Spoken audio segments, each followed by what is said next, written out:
There need, okay, I was going ahead of myself. Let me throw this one before you then. What are some of the notable characteristics of the Zambian work culture? Because we're talking about reforming Zambian work culture, which means that there should be something that needs change, really, in simplest terms. Now, if we're talking about that, it means there must be some things that are going on, as they say, which are not pleasant or which are totally off. Also, what would you say are some of the characteristic traits of the Zambian work culture? Bringing it home. Thank you. I suppose much can be said, but maybe let me talk about three aspects that would be perhaps most relevant. The first thing you notice if you want to do anything, you want to put up a kitchen, you want to do a garden, is that the average Zambian wants the job, but not the work. I see. Yeah, I mean, people can be fighting and praying about getting a job. Once they get the job, then executing the requirements of that job is no longer an issue. They've gotten the security. And it's a very sad thing, actually. It's a very, very sad thing. I don't know if you've noticed, you go in a shop and you are a customer, you are bringing business to that shop. And the ladies and the men are sitting watching you. And nobody comes to you and say, look, what are you looking for? Can I help you? Can I help? And sometimes you go to the counter and people are chatting. And you ask yourself, why did this person get this job in the first place? Because they don't love the job, or people are complaining about working hours, and sometimes it's justified. But quite often it is not true. So that is one element about people wanting a job but not the work. But secondly, it is the question of not investing in understanding what you are required to do.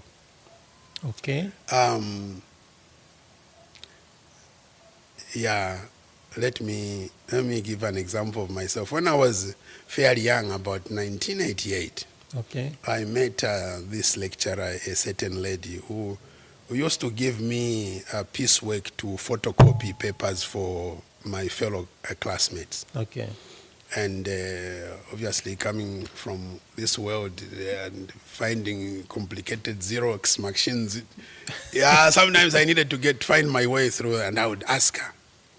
And at one point she asked me, why don't you understand so many things? You know, that phrase stuck in my head. Why don't you understand so many things? I was first year. Would you believe I was doing my master's at that point? And that thing stuck. And over the years, I have come to understand, at least in Zambian culture, that we understand very little about things. We understand very little. But that is true. I mean, in the industry in which I work most of the time, I get the privilege of working with bricklayers and artisans of various kinds. Technicians. And you ask him, here is a square. What can you put this square to in terms of the work? And very few bricklayers will tell you the various ways in which you can use a square at a construction site. And it's such a basic tool. You will find accountants who cannot, I mean, this might sound like hyperbole, but it's true. Accountants who can't calculate an area you draw a diagram and say, calculate the area. And he's fumbling. When are you bringing me that work? One day finishes. We don't invest in understanding how things work. And so we can use that knowledge to do our work properly. But thirdly, it is dishonesty. If there is one thing about the Zambian culture, Work that culture. work culture, yes, that Dishonest. needs to change, it is dishonesty. An average person in Zambia sees themselves as how do I put this? That the workplace is a place where you have access to resources that you treat as if they are yours. Advancing personal gains. Yes. So stealing in Zambia is not, people don't frown upon it. If people are frowning upon, stealing from your workplace, quite often it's because they themselves don't have the chance to do it. Right. Have you seen how we glorify former leaders who have stolen? And we are not, feeling sad that we have been defrauded. And instead we are complaining about, no, this one was in court and so forth, because we are not troubled about this question of stealing and dishonesty. Yeah. So, quite often you have to invest quite a lot of time in just creating systems to ensure that you minimize the losses as a result of people being dishonest. Right.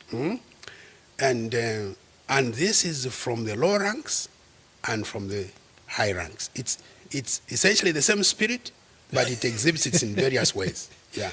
And really we must stop stealing.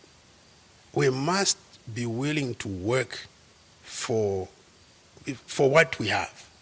And I like the part you talk about stealing, because we might be exaggerating or stretching our minds to big things, but stealing can actually even be stealing time from the employer. Absolutely. And this is a common problem, I would agree, Absolutely. for most of us, Absolutely. stealing company time.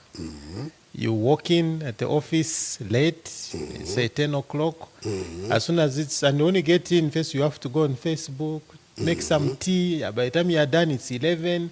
When it's lunchtime, you're the first one to go for lunch. And when you're out for lunch, another thing will come in. I'm picking children from school. I'll be coming back, and the cycle goes on. So if you are really to count the hours of work that an individual has put in, instead of doing 8 per day, it's slightly below 4. Absolutely. Absolutely. Please, I cut you short, but no, it's fine. It's very fine. It's very fine. I know of one. We used to have one gentleman who was doing our gardens, and for most of the time he's gone to the gents. And we ask him, Peter, but how many times? And that is every day. Yeah. And when you put some mangoes in the garden, you don't eat them. You find they've already eaten. Someone has harvested on your behalf because you're slow. Absolutely. Yeah. So there is that problem that there are many things that can be said, like I said in the beginning. Right. But I would like to highlight those 3, and I think that if we improved those, we could see a lot more.